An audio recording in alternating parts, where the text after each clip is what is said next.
ఆనందమానందమానందం నమో నమః.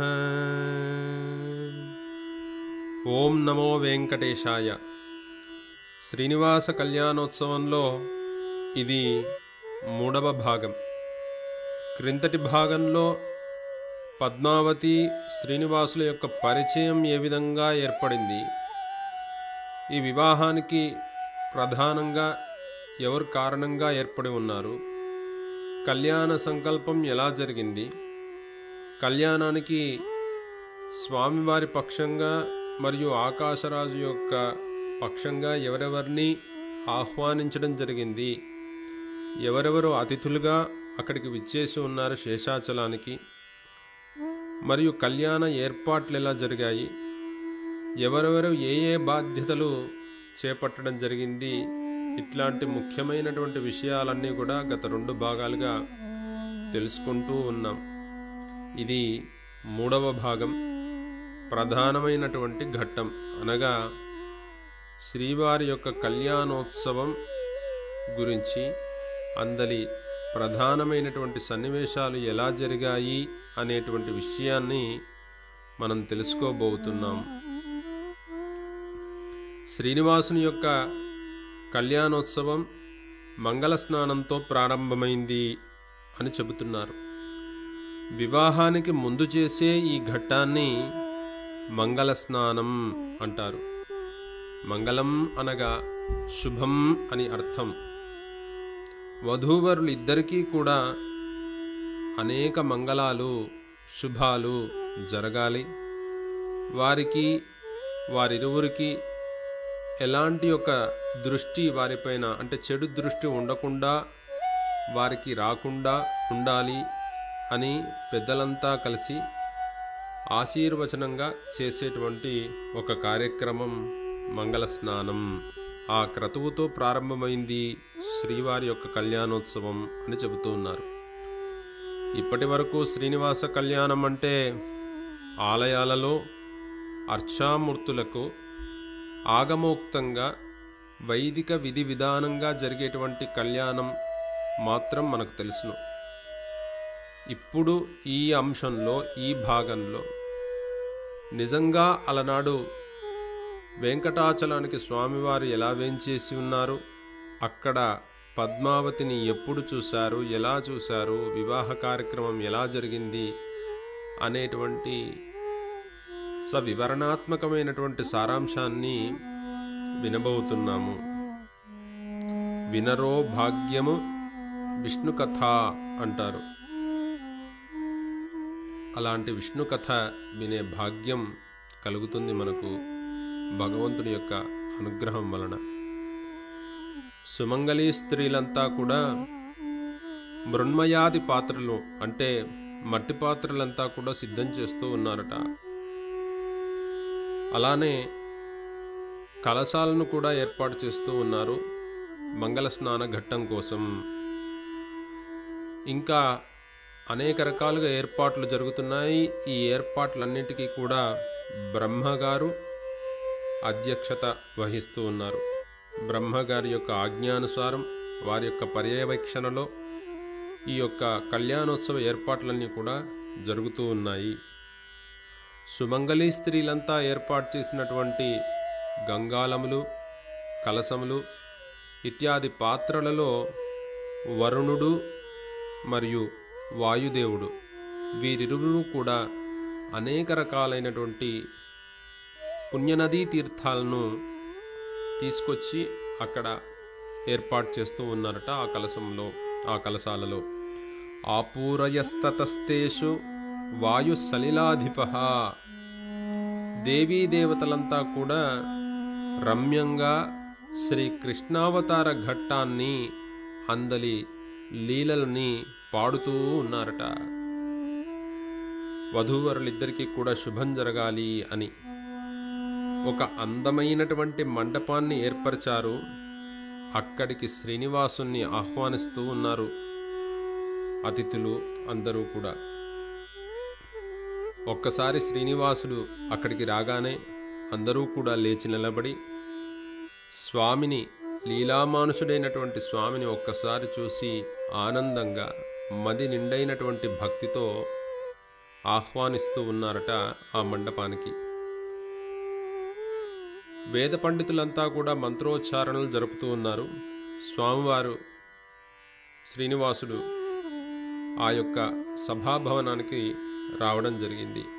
ఒక్కసారి అందరినీ చూసి వారందరికీ తన యొక్క ఆశీస్సులని, వచ్చినటువంటి అతిథులందరికీ కూడా తన యొక్క పలకరింపులని ఇచ్చి ఆసీనులై ఉన్నారట సభాభవనం మధ్యలో శ్రీనివాసుడు. ప్రక్కనే ఒకలమాత కూడా ఉన్నారు. లీలామానుషుడైనటువంటి స్వామికి ఒక్కసారి వీరందరినీ చూడగానే, అక్కడ కళ్యాణ ఏర్పాట్లన్నిటినీ కూడా చూడగానే కనుల నుండి బాష్పాలు స్రవించాయట. ఇంతటి పరివారం ఒక్కటై స్వామి యొక్క అనగా నా కళ్యాణం జరుపుతూ ఉన్నారు కదా, ఇదంతా ఎంత ఆనందంగా ఉంది అని ఆనందమయమైనటువంటి బాష్పాలు స్రవించాయట.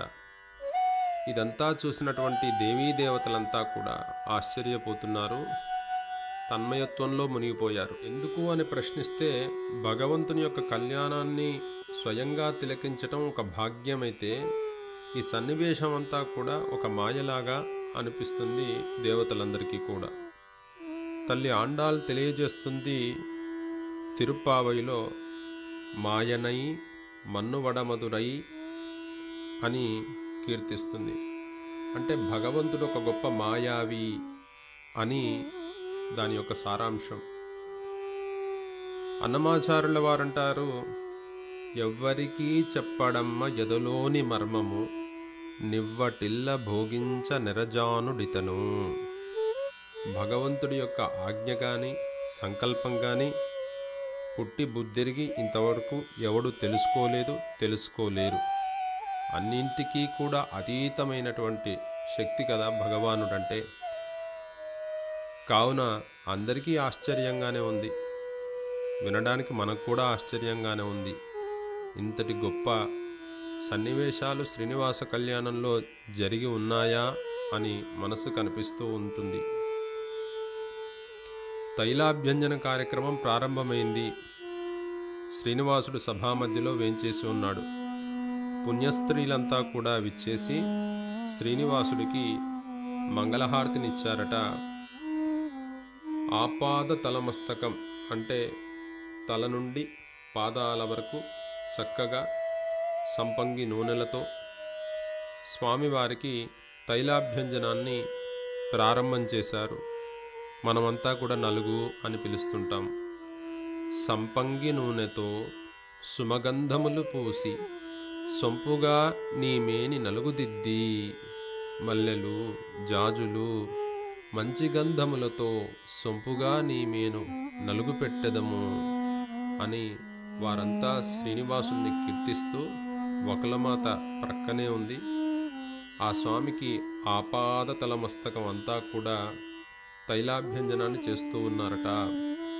ఆపాదమౌలి పర్యంతం సాకృత్వోర్ద్వర్తనం హరేహే, మేనే కృతార్థమాత్మానం సేవయా కేశవస్యతు. శ్రీనివాసుడికి శిరస్సు నుంచి పాదముల వరకు కూడా నలుగు పెట్టి చక్కగా అభిషేకాన్ని చేస్తూ, చేసేవారంతా అనుకుంటున్నారట, ఆహా ఇక మేము కృతార్థులమయ్యాము అని అనుకుంటున్నారట. పీతాంబరములు, కటి సూత్రాలు, స్వర్ణాభరణాలు, అనేక రకాలైనటువంటి భూషణాలతో స్వామిని అలంకరింపజేశారట.